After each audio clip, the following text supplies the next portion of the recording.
Merci à vous tous, partenaires, qui prenaient de votre précieux temps pour suivre cette communication. J'avoue que j'ai été un peu stressé tout au long de la semaine par ce thème que Mamie m'a demandé expressément de développer. Conseils et astuces pour gérer le stress et être plus productif au travail. J'ai dû prier pour vous montrer ce que vous avez aujourd'hui. J'espère que ça va vous plaire, surtout à vos invités. Les personnes qui sont confrontées au stress vont recevoir ce qu'il faut pour gérer désormais ce problème auquel on va devoir faire face tout au long de notre vie. On va développer cela en pas moins de 6 points, mais je n'ai mis que quelques points dans l'agenda. Mécanisme physiologique du stress, exemple d'exposition au stress et facteurs de risque, effet du stress chronique sur la santé, conseils, excusez-moi, et astuces pour bien gérer le stress au quotidien. Et nous allons voir 4 cas pratiques pour faire face au stress tout au long de l'année et en fonction même de ce qu'on a à faire. Le stress est une réponse d'adaptation de notre corps qui nous permet de réagir à notre environnement qui est sans cesse changeant. Le stress est une fonction physiologique, naturelle, nécessaire à la vie. Il permet à l'organisme de s'adapter avec justesse, de façon automatique, aux différentes situations du quotidien. Il faut faire la différence entre le stress et l'agent stresseur. Très souvent, on fait la confusion entre les deux. Le stress, c'est la réaction physiologique en elle-même. Et l'agent stresseur, c'est l'événement externe qui va déclencher la réaction d'adaptation. Le stress va activer le système nerveux, le système limbique et le système endocrinien. Alors, je rappelle que l'amygdale fait partie du système limbique, l'amygdale qui est interconnectée à toutes les autres zones du cerveau. Et quand l'amygdale reçoit l'information qu'il y a stress, la réaction est automatique et cela impacte automatiquement l'ensemble du corps. Donc, les conséquences de l'activation de ces 3 systèmes rejaillissent sur l'ensemble des autres systèmes de l'organisme. Utilité, on a parlé d'intelligence émotionnelle. Si vous avez suivi certains développements, on vous dit par exemple que lorsque vous traversez la voie et que vous entendez le klaxon d'une voiture, vous réagissez, vous pouvez avoir peur et vous énerver contre le chauffeur qui a klaxonné. Mais si vous êtes intelligent, vous allez vous rendre compte que si le chauffeur n'avait pas klaxonné, peut-être que la voiture vous aurait écrasé. Et donc, le stress est utile. La cascade d'événements qui découle du stress permet à l'organisme de se mettre en état d'alerte, en mode fuir ou combattre, certains mettront figé, permettant de préserver la survie en cas de réel danger immédiat. Mécanisme, l'organisme se met au maximum de ses capacités à tous les niveaux qui seront essentiels à la survie, à la fuite, au combat d'une part et en même temps. Il met en sommeil toutes les fonctions considérées comme secondaires à la survie. Par exemple, la digestion est une fonction secondaire à la survie. Et donc, si vous êtes stressé, la digestion sera mise en veilleuse. Si vous venez de manger et que vous subissez un grand stress, la digestion va s'arrêter. Conséquence, si le stress dure, cela peut nuire gravement à notre santé. Ce qu'il faut retenir, alors on parle de stress au travail, parce qu'il s'agit de stress au travail, on va parler. On parle de stress au travail quand un agent reçoit plus qu'il ne dispose de ressources pour traiter. Vous prenez le temps de parcourir cela. Je vais y revenir peut-être avant la fin. Est-ce que le stress est bon? Est-ce qu'il est mauvais? Alors, selon des idées répandues, le bon stress permettrait aux salariés de donner le meilleur de lui-même. Tandis que le stress rendrait malade, il n'y a pourtant pas de preuves scientifiques qu'il y ait de bon ou de mauvais stress. Le stress est une réponse d'adaptation de l'organisme rendue nécessaire par les changements de l'environnement. Il faut en revanche différencier stress aigu et stress chronique. Aigu, ça dure très peu de temps, mais chronique, c'est étalé, ça nous suit tout au long d'une vie et parfois on finit par s'habituer, mais on s'habitue à quel degré? L'état de stress aigu correspond aux réactions de notre organisme quand nous faisons face à une menace ou un danger ponctuel, prise de parole en public, changement de poste, situation inattendue. Quand la situation prend fin, les symptômes de stress s'arrêtent peu après. L'état de stress chronique est une réponse de notre organisme à une situation de stress qui s'installe dans la durée. Alors, les deux types de stress ne vont pas faire appel aux mêmes sécrétions. Le stress aigu va faire appel à la sécrétion du cortisol, mais aussi à la sécrétion de l'adrénaline. Et ces deux hormones combinées vous permettent de garder une excellente concentration, au fait, pour fuir ou faire face au danger. Quand le stress est chronique, c'est plutôt le cortisol qui est sécrété dans la durée. Et quand ce qu'on appelle la rétroaction, le feedback négatif ne se fait plus, il y a danger. Quel lien entre stress et travail? Les cas de stress dans l'entreprise sont parfois niés ou attribués uniquement à la fragilité ou à l'inadaptation au poste de certains salariés. Face à des manifestations ou des plaintes de stress, il est pourtant primordial de rechercher les liens possibles avec le contexte professionnel. Nous, on est des partenaires Forever et le stress est presque permanent pour la personne qui n'apprend pas à faire l'activité comme il faut. Je rappelle simplement pour ceux qui sont invités ici, le Business Forever devient plus simple lorsque vous comprenez qu'il faut utiliser les produits, construire sa propre histoire et puis après partager cela avec les gens. Quand c'est mon histoire que je partage et que je fais attention à mes propres engagements, j'ai pris l'engagement de m'améliorer, il n'y a rien de stressant. Quelle prévention? Alors, le chef d'entreprise doit assurer la sécurité et protéger la santé physique et mentale de ses salariés au travail. Pour remplir cette obligation, il doit privilégier les actions de prévention collective centrées sur le travail et son organisation. Celles-ci permettent en effet d'agir sur les causes du stress plutôt que sur ses symptômes. Quand vous êtes dans l'administration publique, quand vous êtes dans l'administration de certaines entreprises où l'humain ne passe pas en premier, ce n'est pas évident parce que le chef lui-même est stressé parce qu'il doit atteindre son quota avant de mériter ses primes. Et il va vous stresser, vous.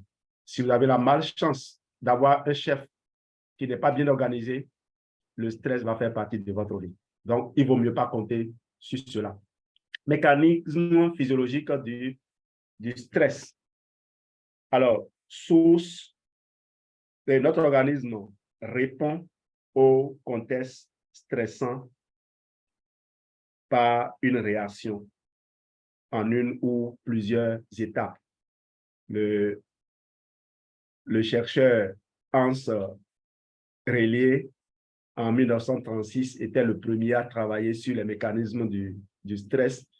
Il a distingué trois phases maximum: l'alarme, la résistance et puis l'épuisement. Le syndrome général d'adaptation permet de décrire les mécanismes physiologiques du stress en trois phases. Voilà les trois phases que vous voyez là. On va les parcourir une à une. L'alarme, l'organisme se prépare au combat ou à la fuite.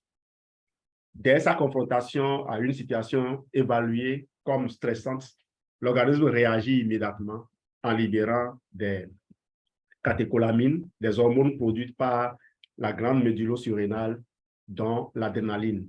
Celle-ci augmentent la fréquence cardiaque, la tension artérielle, les niveaux de vigilance, la température corporelle. Ces modifications ont pour but de préparer l'organisme à réagir en amenant, par exemple, de l'oxygène aux organes qui vont être sollicités. Nos ancêtres avaient bien besoin de ça parce qu'ils vivaient dans des milieux où le danger était permanent. Quand vous suivez les films animaliers, vous savez que si vous fermez les yeux, si vous dormez, même en étant debout, vous êtes mangé. Et donc, il faut être tout le temps en état d'alerte. Normalement, nous ne vivons plus dans ces époques, à moins qu'il y ait guerre ou terrorisme, mais pourtant, nous sommes constamment soumis à ces stress. La phase 2, si la situation persiste, l'organisme entre en phase de résistance. Peu de temps après la première phase, de nouvelles hormones sont sécrétées par la glande cortico-surrénale.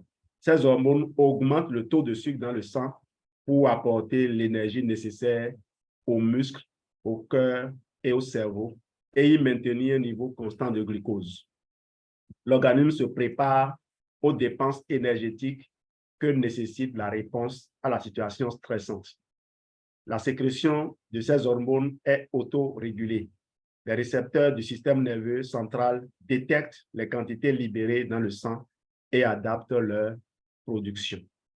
Si la situation s'arrête à ce niveau et que ça fait demi, tout c'est bon. Mais si ça continue, le corps va se mettre à un niveau encore plus élevé. Les besoins du sucre vont augmenter alors qu'en réalité, vous ne faites plus davantage d'efforts.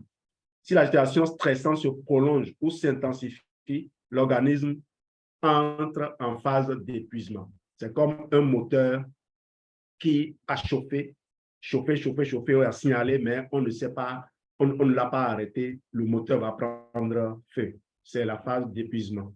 Dans cette situation, les capacités de l'organisme sont débordées. L'autorégulation des hormones devient inefficiente. L'organisme est surchargé et submergé d'hormones activatrices qui, si les tentatives de modification de la situation se révèlent inopérantes, peuvent devenir néfastes pour la santé. Des études récentes évoquent la possibilité d'une combinaison de deux mécanismes, une hyperactivité de l'as corticotrope, dans les premiers temps, suivi d'une hypoactivité de ce même axe. Remarque, dans toutes des études menées aussi bien sur des animaux que sur des êtres humains montrent que les perturbations biologiques liées au stress chronique modifieraient durablement la façon de répondre aux nouvelles situations stressantes par un processus épigénétique, c'est-à-dire qui modifie non pas la séquence de l'ADN, mais l'expression des gènes. Ces modifications étant transmissibles et réversibles. La partie qui m'intéresse, c'est la partie réversible. Vous m'avez souvent entendu dire que ce n'est pas parce que vous avez un problème génétique que vous allez dire vous êtes condamné. Vous avez besoin de continuer à fournir des efforts. Évaluation cognitive et stratégique d'adaptation individuelle. De façon schématique, face à une situation potentiellement stressante, tout individu examine l'enjeu que représente pour lui la situation. Est-ce une perte, une menace, un défi? C'est ce que l'on appelle le stress perçu. Les ressources qu'il a à sa disposition pour y faire face. Ai-je l'expérience suffisante pour gérer cette situation? Suis-je assez formé? Puis-je faire appel à quelqu'un de plus expérimenté en cas de problème? Puis-je obtenir plus d'informations, plus de soutien? C'est ce que l'on appelle le contrôle perçu. En fonction de cette évaluation de la situation, l'individu peut réagir de différentes façons. On parle de stratégie d'adaptation.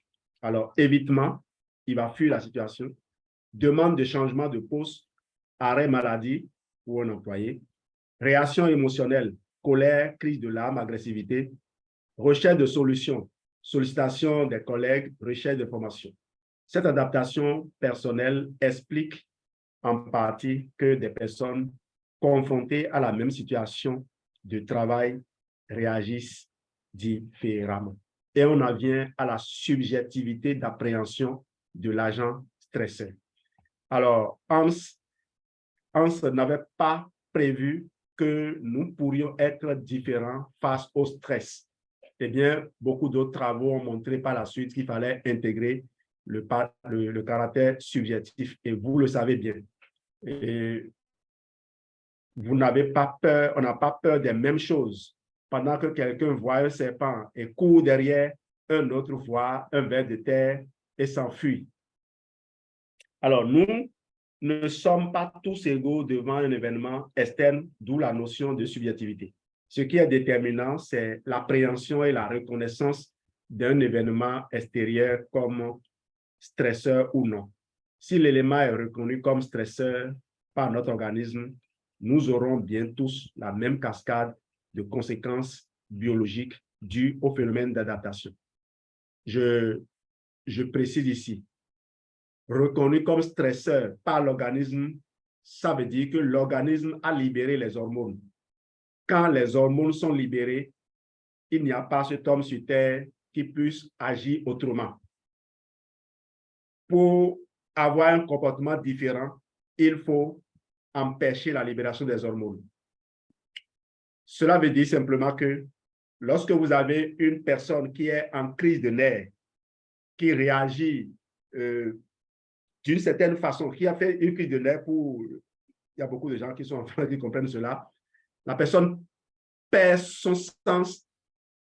Il faut parfois la gifler pour lui faire revenir, ramener à raison. Il ne s'agit pas de lui parler parce qu'elle est sous le contrôle des hormones. Il faut déclencher d'autres sécrétions pour arrêter la première. Donc, quand les hormones sont sécrétées, vous ne pouvez rien. Vous ne pouvez que chercher à faire sécréter d'autres hormones. Si l'élément n'est pas reconnu comme stresseur, la cascade d'événements n'aura pas lieu.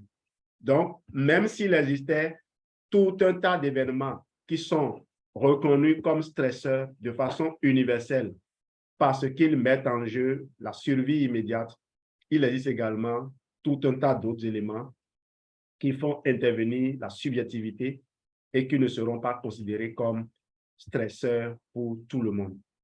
Alors, retenons donc, au-delà de la capacité de chacun de gérer son stress avec les outils qu'il possède et qu'il maîtrise, nous ne sommes pas tous égaux devant un événement extérieur stresseur donné. Vous connaissez bien cette phrase-là, chat échaudé craint l'eau froide. Et chez nous, ici au Bénin, il y a une chose qui dit nous t'endoueurs à mon devoir en ahon. Quand tu es mordu par un serpent, si tu vois le ver de terre, tu vas fuir. Paramètres de subjectivité de reconnaissance d'un agent stresseur. Il y a donc les différents contextes. Il y a le contexte personnel, la vie actuelle de la personne. Par exemple, je vis dans un contexte de tension. L'historique personnel, antécédents concernant les événements similaires qui font qu'on est désormais plus vulnérable à cet événement. Contexte sociétal, un événement peut être considéré comme stresseur ou non en fonction même de la société dans laquelle nous évoluons. Et quand vous êtes sur un courant d'eau, il y a des gens qui ont peur, tandis que d'autres n'ont pas peur. Ils ont peut-être peur parce qu'ils ne savent pas nager, même si l'eau n'a pas une grande profondeur, ils ont simplement peur.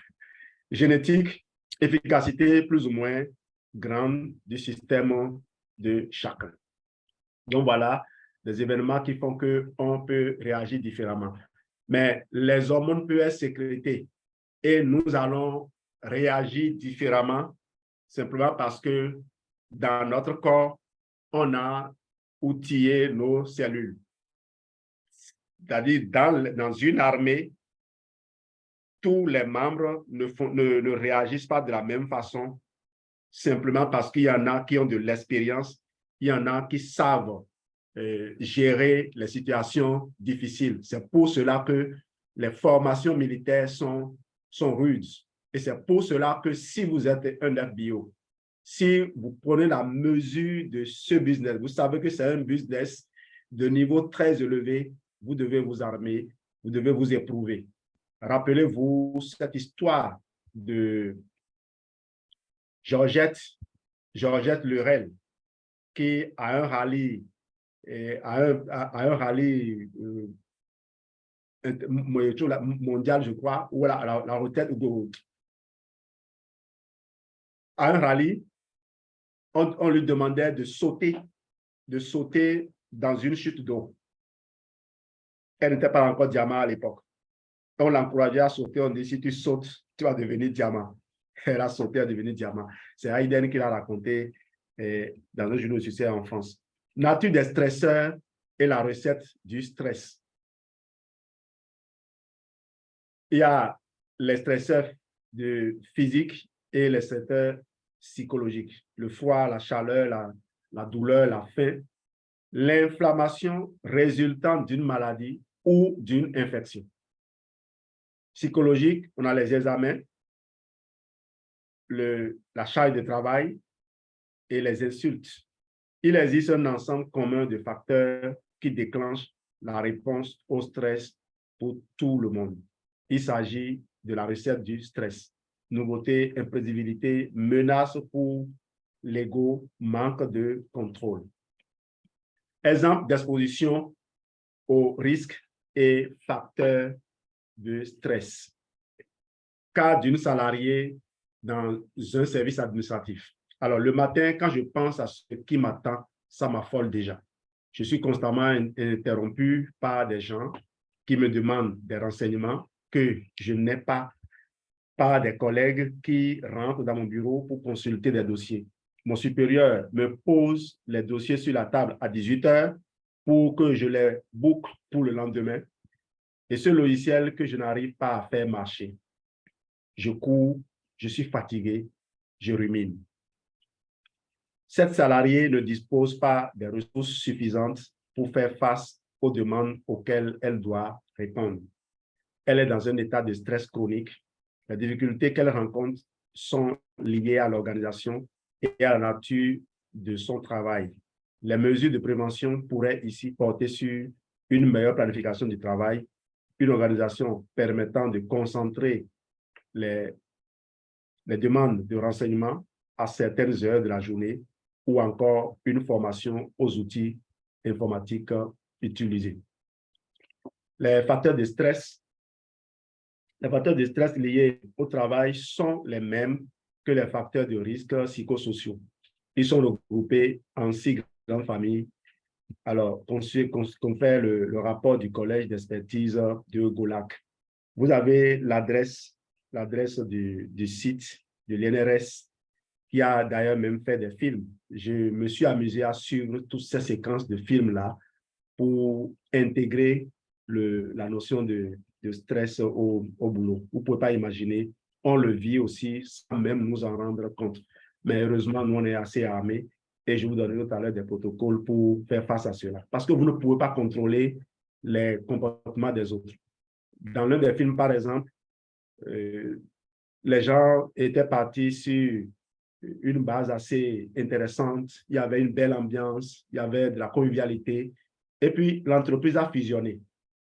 Et là, un nouveau responsable est venu avec des objectifs où il faut venir présenter son bilan chaque vendredi soir, et ainsi de suite.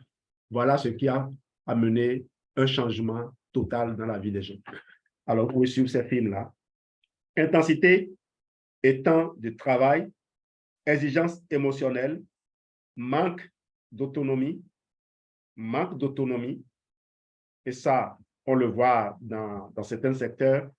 Vous êtes responsabilisé, on vous demande d'élaborer un projet, vous élaborez le projet, on ne lit même pas le projet et on vous demande des choses qui n'ont aucun rapport avec le projet sur la base duquel vous êtes supposé être jugé. Parfois, des amis viennent et on les envoie vers vous.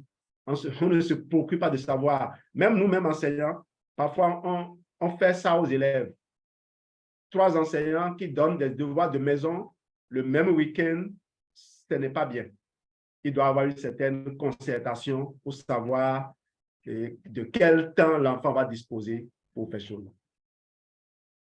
Rapports sociaux de travail dégradés, conflits de valeurs, insécurité de la situation de travail, donc peur de perdre son boulot.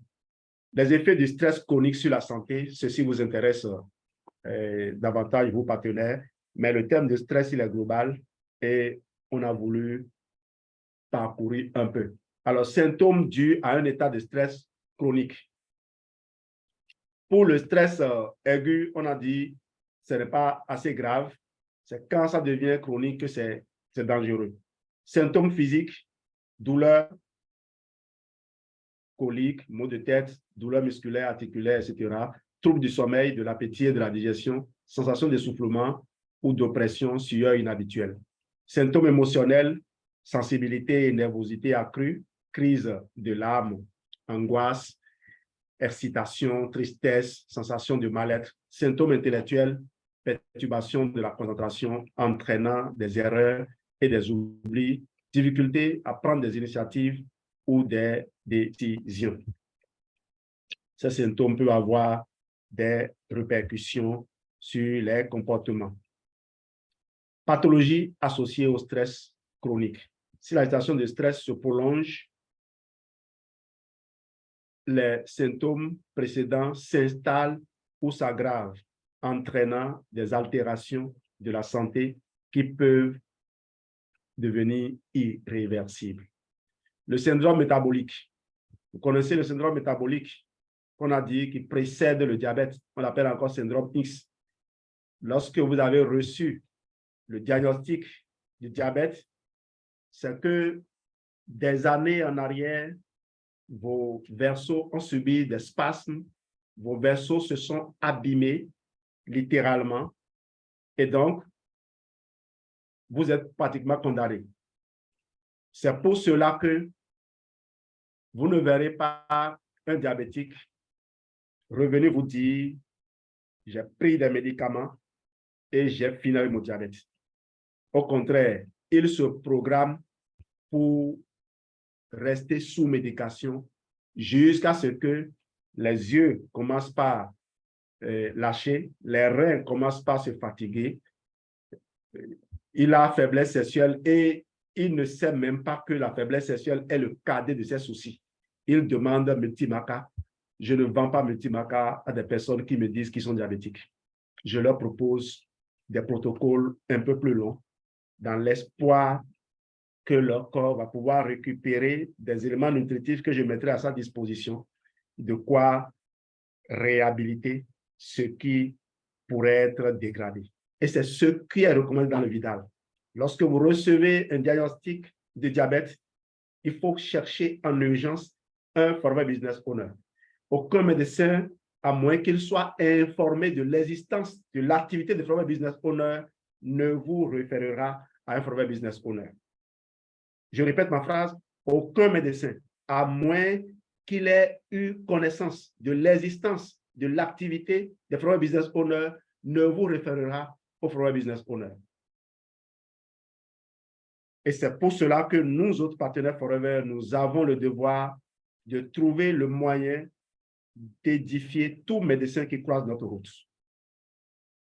Ne lui demandez pas de venir à Forever. Jouez sur sa fibre scientifique.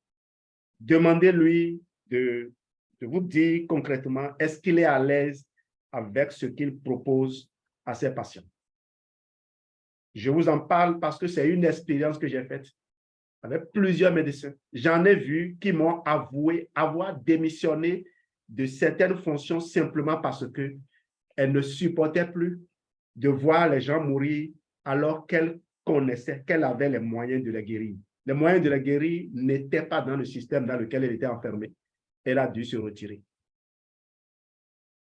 Le syndrome métabolique est dû au fait qu'on a dit quoi? Que le corps, certains organes consommateurs d'énergie, consommateurs de sucre, étant sollicités, le corps va libérer des hormones qui vont dégager donc le sucre, qui vont répandre le sucre dans le sang. Alors, si le sucre est dans le sang et qui n'est pas utilisé, puisque on fournit de l'énergie aux muscles pour se contracter afin de fuir, afin de combattre, mais il n'y a aucun combat. Le sucre va abîmer les vaisseaux, va créer d'autres problèmes. Voilà. Autre problème, les maladies cardiovasculaires. J'ai toujours dit que quand on me dit que quelqu'un a le diabète et il a l'hypertension, je me dis, mais est-ce que ce n'est pas une tautologie? Bien sûr, la médecine classique traite séparément les maladies. Ne lis pas toujours une maladie comme étant la conséquence d'une autre. C'est vrai que ce n'est pas facile d'établir, mais les approches que nous utilisons ont révélé que lorsque on fournit au corps les éléments qu'il faut, il joue bien son rôle. Vous ne pouvez jamais savoir de quoi un enfant est capable lorsque vous le mettez dans les meilleures conditions. Ne dites jamais que votre enfant est nul à l'école. C'est vous qui n'avez pas identifié son génie et l'avez placé là où il faut. Rappelez-vous, ces gens qu'on a renvoyés de l'école disant qu'on ne peut rien leur apprendre et qui sont devenus plus tard des génies. Le syndrome métabolique, donc, constitue un facteur de risque pour les maladies cardiovasculaires. Autre pathologie, les troubles musculo-squelettiques. Tout est lié. On va avancer. Les atteintes à la santé mentale. Autre conséquence sur la santé, les situations de travail stressantes peuvent augmenter le risque d'accident du travail. Le temps de travail prolongé serait un facteur de risque sur le bon déroulement de la grossesse prématurée en particulier. Vous connaissez même des institutions où, lorsqu'on recrute une jeune fille, on lui interdit de tomber enceinte les premières années de son contrat. À noter, et c'est important pour vous, il n'existe pas de tableau de maladie professionnelle pour les atteintes à la santé liées aux facteurs de stress. Cependant, comme pour l'ensemble des risques professionnels, une maladie non désignée dans un tableau peut être reconnue d'origine professionnelle si un lien direct et essentiel avec le travail habituel de la victime est établi et si la maladie entraîne le décès de celle-ci ou une incapacité permanente ou au moins égale à 25%, peut par exemple faire l'objet d'un examen sur le comité régional, et pas le comité régional de reconnaissance des maladies professionnelles, en vue d'une reconnaissance en maladie professionnelle, l'anxiété généralisée, la dépression sévère et certains cas de syndrome post-traumatique. Il faut aller sur le site de l'INRS. J'ai utilisé un dossier de l'INRS et j'ai collecté des informations à gauche, à droite pour dire que j'ai passé toute la semaine à suivre des vidéos, des informations. La prévention, il faut privilégier une démarche de prévention collective. Ça veut dire quoi? Que même si vous, en tant qu'individu, vous réussissez à vous maîtriser, si l'ensemble, vous comprenez, non? Qui peut jouer tout seul? Si vous êtes dans une équipe, on dit, quand tu es en conflit avec un sot, que tu aies raison ou que tu aies tort, tu ne t'en sortiras pas. Donc, il faut prier pour que les gens mettent en œuvre cette démarche-là ou alors prendre vos dispositions. Cette démarche comprend plusieurs étapes. Préparation, voilà, ça là, ça concerne les gens qui ont des entreprises et qui veulent optimiser leurs entreprises.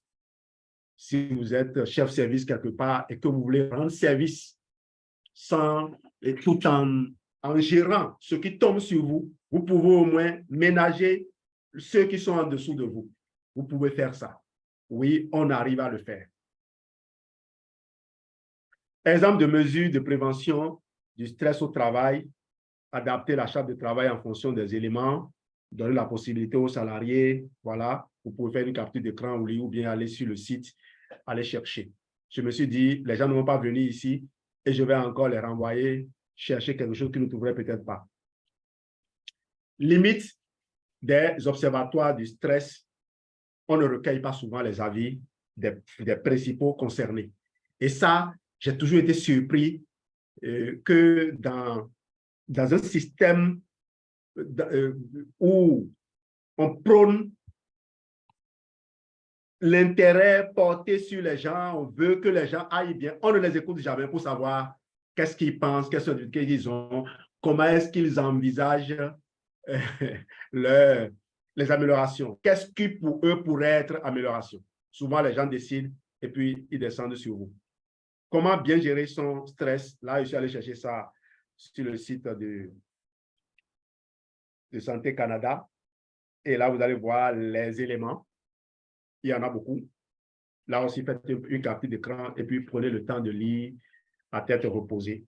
Créez un équilibre entre le travail et les loisirs. Prenez le temps de rire, apprenez à déléguer. Il y a les exercices de respiration, faites beaucoup d'exercices. Apprenez à gérer votre temps. Mangez sainement, on verra ça. Prenez du repos, voilà. Et je passe 5 astuces pour bien gérer son stress au quotidien. 5 astuces. Alors, habituellement, les gens présentent les mêmes choses que les astuces, mais j'ai pris quand même quelque chose de différent ici. Je suis allé sur le site du Times pour aller chercher cela. L'adresse est en bas. Et j'ai juste pris l'essentiel parce que c'est là aussi.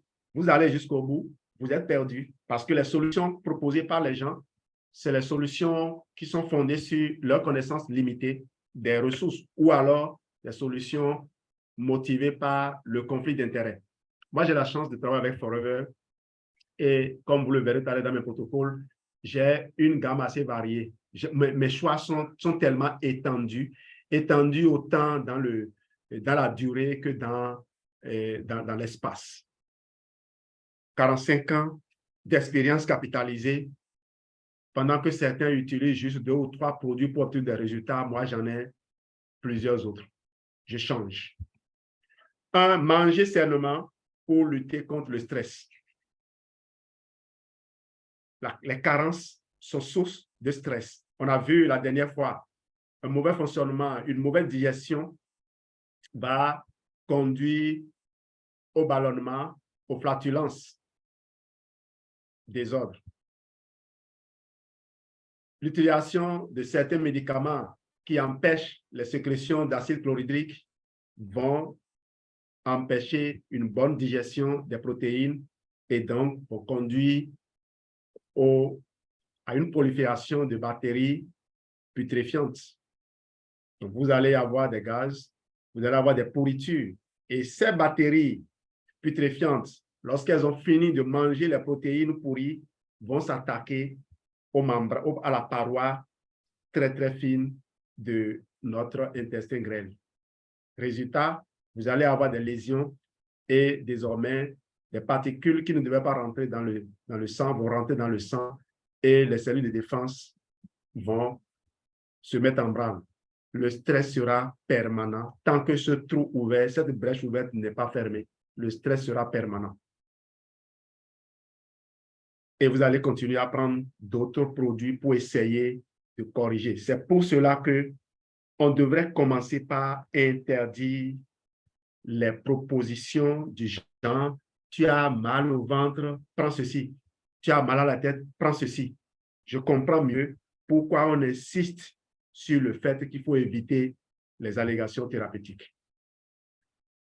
Et avec les produits Forever, si vous faites les allégations thérapeutiques, vous perdez votre temps. Vous donnez la chance à ceux qui ont juste 1 ou 2 produits de vendre en réalité, de vous mesurer à vous. Parce que vous avez de quoi construire toute une maison. Pourquoi vous voulez aller colmater les brèches? J'espère avoir communiqué. Dire tel produit fait telle chose, c'est vouloir colmater une brèche quand vous pouvez reconstruire entièrement. La méditation, une excellente pratique anti-stress. C'est l'une des façons de gérer son stress. Et ça, vous n'allez pas me croire. Forever a élaboré des programmes pour vous apprendre à méditer, pour vous apprendre à rédiger des mantras. Et donc, tout à l'heure, quand j'ai proposé des histoires, comprenez que vous avez déjà des informations là-dedans. Faire du sport dans tous nos programmes de reconstruction, d'adoption de nouvelles habitudes, vous aurez des exercices physiques qui tiennent compte de ce qu'il pourrait avoir plu, il pourrait avoir des intempéries. La saison peut être mauvaise au point où vous ne pourrez pas sortir de chez vous. Et donc, si vous n'avez pas de machines à la maison, vous ne pourrez pas faire du sport. Eh bien, Forever a conçu des programmes qui permettent aux gens, en tout cas qui me permettent à moi, même quand je vais dans des hôtels de village, de pouvoir faire mon exercice physique le matin. Un petit espace me permet de faire du sport, qu'il pleuve ou qu'il neige, et du sport de qualité qui te permet de construire tes muscles. La musique apaise son stress mélodieusement. Tout en faisant votre sport, vous aurez de la mélodie, vous aurez de la musique. Les compléments alimentaires anti-stress, je ne vais pas en citer. Je vais limiter les produits Forever en vous citant des compléments alimentaires, même si là où j'ai cherché le truc, on a cité le magnésium, on a cité des trucs. Écoutez, moi, je suis un disciple du Dr. Estrand. Il a révélé que les erreurs que commettent les scientifiques sur les compléments alimentaires, c'est d'aller les étudier comme des médicaments. En prenant un seul complément alimentaire utilisé à forte dose, on a toujours démontré que soit il y a des effets bénéfiques, soit il y a des effets néfastes. Eh bien, une combinaison de compléments alimentaires, c'est ce dont le corps a besoin. J'ai fait une formation la dernière fois en mettant l'accent sur le potassium. On vous a dit que ce n'est même pas du potassium qu'il faut remplir son corps. Il faut juste amener les autres micronutriments qui interagissent avec le potassium pour que le potassium ne sorte pas de son circuit de circulation. Le potassium est dans les cellules. À moins que les cellules ne meurent suite à des infections, vous ne pouvez pas fatiguer le rein avec le potassium. Si les cellules sont là et que vous prenez des suppléments qui sont conçus avec des technologies comme celles que nous avons, la technologie des minéraux quilatés, vous pouvez être sûr que votre potassium va remplir ses fonctions, va rentrer dans les cellules avec les autres, être toujours en équilibre. Donc, complément alimentaire, tout à l'heure, j'ai vous prié de ne pas me distraire avec la notion de coût, parce que nous n'en sommes plus là. Aujourd'hui, nous, on veut sauver les gens qui ont choisi comme priorité leur santé. Les gens qui veulent vraiment investir dans leur santé et sortir faire des choses qui leur font gagner de l'argent. L'argent ne manque dans aucun pays. L'argent ne manque dans aucun pays. C'est des gens qui choisissent de focaliser leur attention sur le manque d'argent, qui le plus même dépend de l'argent dans des choses futiles. Et si les gouvernements veulent, les compléments alimentaires seraient tout au moins exonérés. Vous imaginez un produit sur lequel on perçoit 18% de TVA et vous voulez accuser le fabricant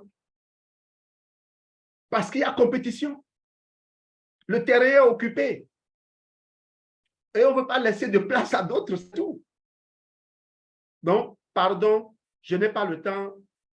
De toute façon, il n'y aura peut-être pas de temps pour répondre aux questions, mais je voudrais qu'on sorte ça de la tête avant de commencer par parcourir les protocoles que je vais proposer. Ne nous laissons pas distraire par des choses secondaires alors qu'on nous donne là le moyen peut-être de rester en vie. Quel est le prix d'un corps humain? Dites-moi.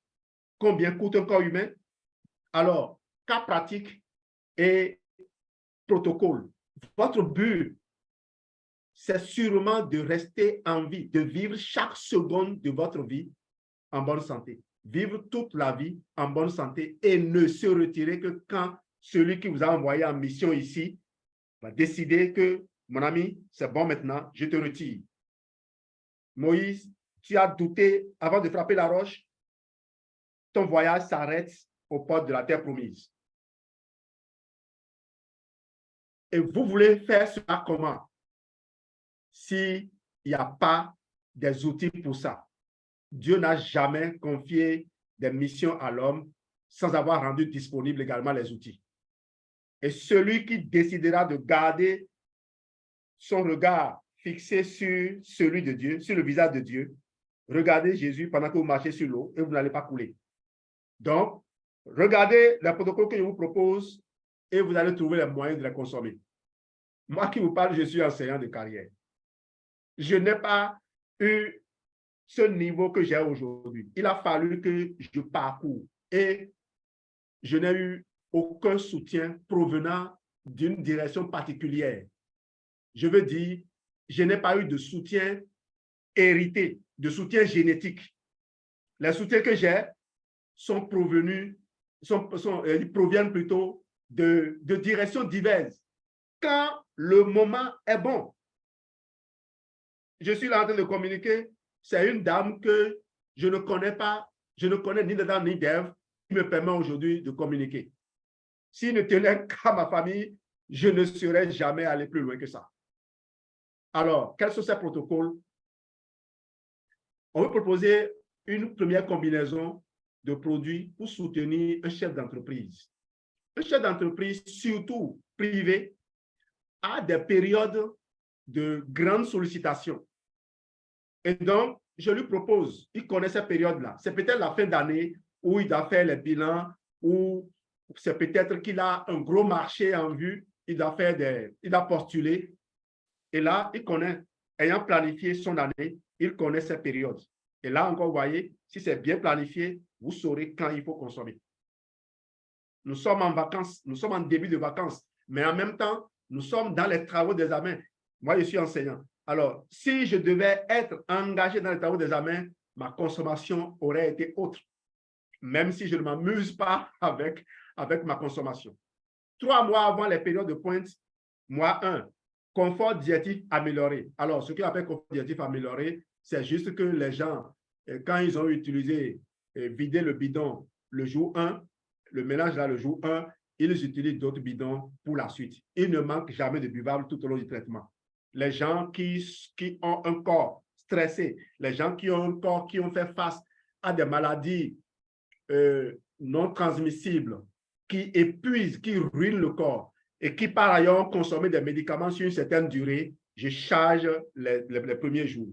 Alors, je mettrai 3 buvables et souvent, je fais les mélanges de sorte qu'on a vidé le premier jour. Le jour 2, le mélange, ça peut être un comprimé de Imublend, 50 comprimés d'absorbent-C que la personne va consommer sur 2 jours et demi et il renouvelle pour 2 jours et demi encore.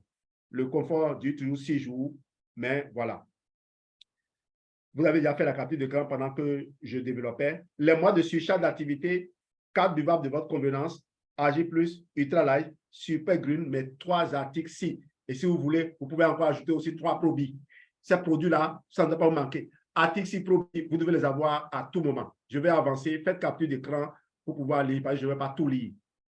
Le cas pratique 2, combinaison de produits pour soutenir une responsable des opérations qui a un désir de maternité. Alors, le stress ne fait pas bon ménage avec désir de maternité.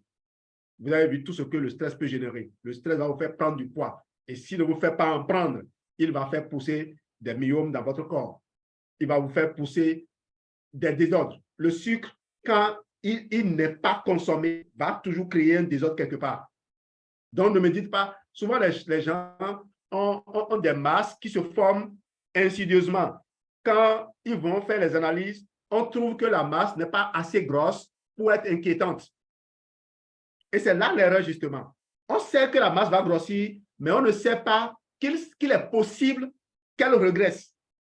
Or, dans le Vidal et dans beaucoup d'autres, dans la documentation médicale que moi je parcours très souvent, je constate qu'on recommande une modification de l'hygiène de vie pour accéder à ce niveau-là de bien-être.